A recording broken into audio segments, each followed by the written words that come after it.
Hello guys, welcome to another video from Study IELTS with Waleed. Today I'm going to dive into some tips about the reading module of the IELTS exam. The first tip that I'll give you is to practice reading skills such as skimming and scanning.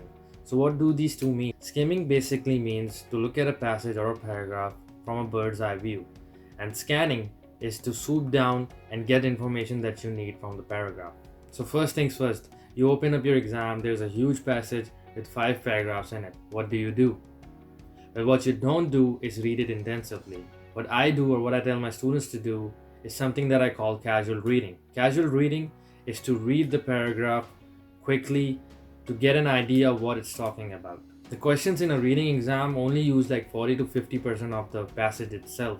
So most of the information is just filler information. You need to read this quickly and get an idea of what the passage means and what it is trying to talk about. This is called skimming.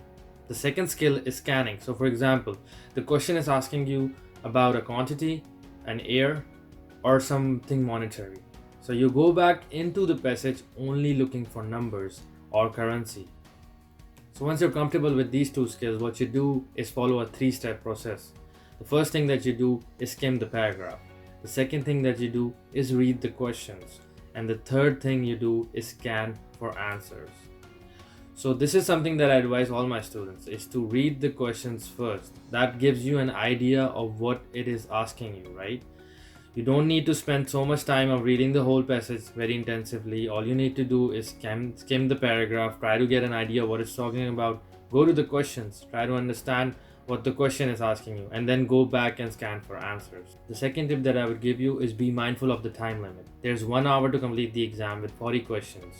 So don't spend too much time on the earlier questions because they're typically easier than the last ones. If you cannot find an answer to a question, don't spend too much time on it. Just leave it for the end. Go through the exam once, and then when you've answered most of the questions, go back from the first section and try to find the answers of what you've left. If you opt for the computer delivered IELTS exam, which I suggest you to do, then you won't even have to save time for transferring the answers. The third tip that I will give you is be mindful of instructions. If the question is asking you for 3 words or less, you need to write 3 words maximum or less. The fourth tip that I will leave you with is spelling. When you've completed your exam, review your answers for any spelling errors. The next tip that I will give you is grammar. If the answer is asking for a singular answer, you write castle, for example. If it's asking for a plural answer, you write castles.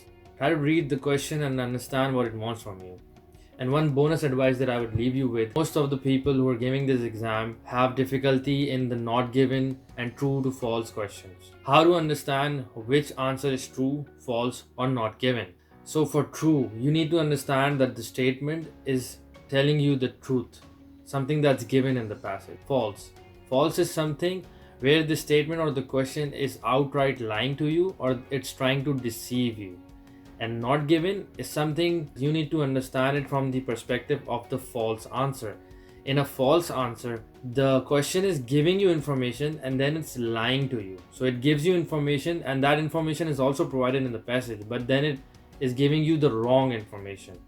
But in the not given answer, there's no information about that in the passage itself. Read the statement and try to understand, is this statement lying to me? Is it trying to deceive me? If yes, then the answer is probably false. If that information is not trying to deceive you, then it's probably not given in the passage itself. The last tip that I will leave you with is practice. Of course, keep increasing your skills by giving the mock and the practice exams. Keep yourself on a time limit and complete the exam before 1 hour. Thank you so much for watching that video. Again, like this video, share this video, and subscribe to my YouTube channel.